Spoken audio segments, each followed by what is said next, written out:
I'm on a Dominican quest in Chicago, which, like all good Dominican anythings, actually really is about the pursuit of food. So I've heard that I'm able to find the roots that I would need to make a very traditional Dominican stew, the sancocho. I've heard of a place in Chicago where I'm able to find it. I'm not quite sure if I'll be able to, but that's the question of today. Chicago, as you may know, is the center of fantastic Mexican food. On the other hand, it's a little thin on the good stuff from the Caribbean. So the question for today is, am I going to be able to find what it is that I'm looking for?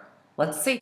So time has passed and I was successful, mostly successful, in my search for the starchy root vegetables that I was looking for that are necessary for making sancocho, the Dominican stew that I'm going to be making at some point pretty soon. So I went to Armitage. I think that's how you pronounce it. I'm not really sure how you pronounce these Chicago names. I went to Armitage Produce in the West Side, and they had a vast selection of products Goya, but that's not what I was looking for. I was actually looking for the original ingredients, and I was specifically looking for something that are called viandas. That's V-I-A-N-D-A-S, in plural, viandas. And viandas are these starchy root vegetables, and also maybe just some vegetables that go together to form the basis of stews that are common throughout the Caribbean region and the northern part of South America, so Colombia and Venezuela as well. And so I just wanted to show you what I purchased so that you could see what it looks like and get to know a little bit about it. So the first thing that I want to show you is ñame.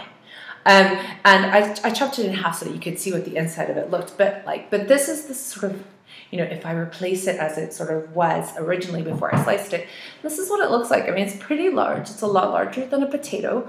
And this is what the skin looks like. Ñame was domesticated in West Africa and came with African slaves to the Caribbean and Brazil. And, you know, it sounds suspiciously a lot like our word yam. And in fact, that's what it is. However, what we in the United States call yam, that orange thing, that's actually a variation of a sweet potato. It is not the true yam or ñame.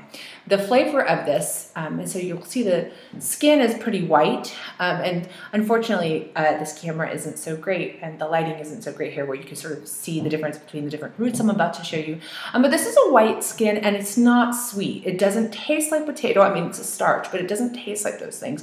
And it certainly doesn't taste like candied yams or whatever it is that we eat during Thanksgiving. So ñame. This is a really, really big part of the sort of diet in West Africa in general. It's like the main starch. The next thing I bought was something called, I'll find one that hasn't been cut open, and then I'll show you sort of what the inside looks like. This is very small because unfortunately this is not a part of the US that has a very large Caribbean population, so sometimes what they sell is a little mediocre. But this is called batata or boniato, which is actually a sweet potato.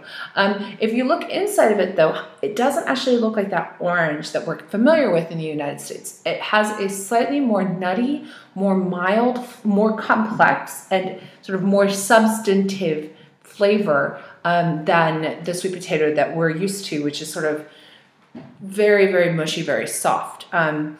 This is indigenous to the Americas. Potato and sweet potato are distantly related to one another. Both of them are indigenous to the Americas. And so the batata or boniato, depending on what you call it, so this will have been domesticated here. And often they're a lot bigger than this. Some old guy and I were complaining about the size options that we had. So next I have something called malanga. You'll notice the sort of striation around the outside. This is a pretty large root.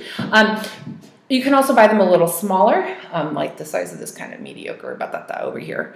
But what you can't really see is that there are rings and striations in here that are slightly light and purple. And so I'm going to put this next to the ñame so you can see what they look like on the outside. They look pretty different, right? This is ñame, this is malanga, or the Puerto Ricans will call it yautía. Malanga yautía is part of the taro family, which is from Southeast Asia, but people think that it's sort of a tropical plant that has these sort of very large roots, or large stems that, you know, we treat as roots. So malanga was domesticated somewhere in the Caribbean or the northern part of South America. These are sort of pre-colonial, very similar cuisine areas. So this will have been here in the Americas. The batata will have been here in the Americas.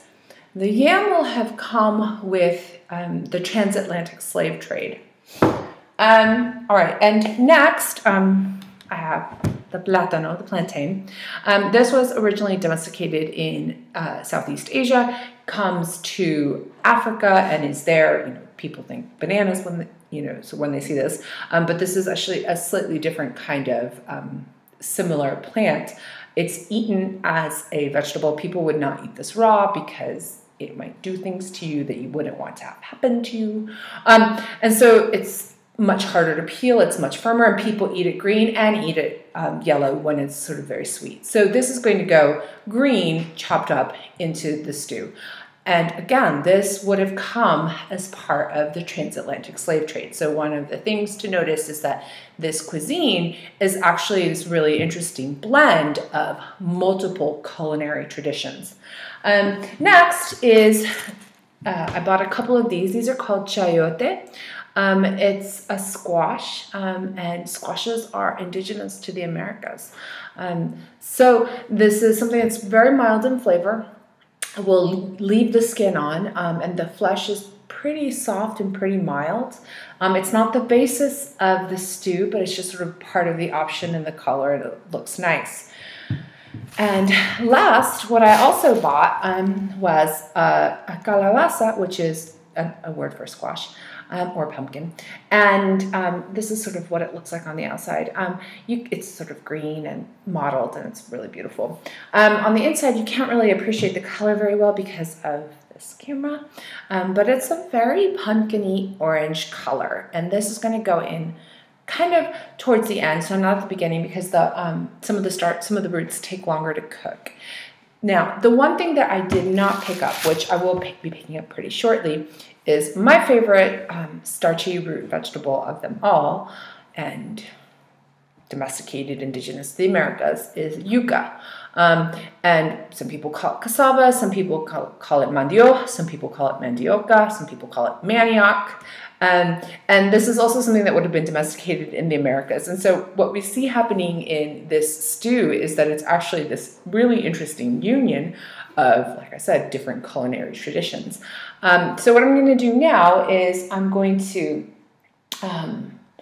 chop them up and peel them so that you can see what the peel looks like and what the flesh inside looks like. Thanks.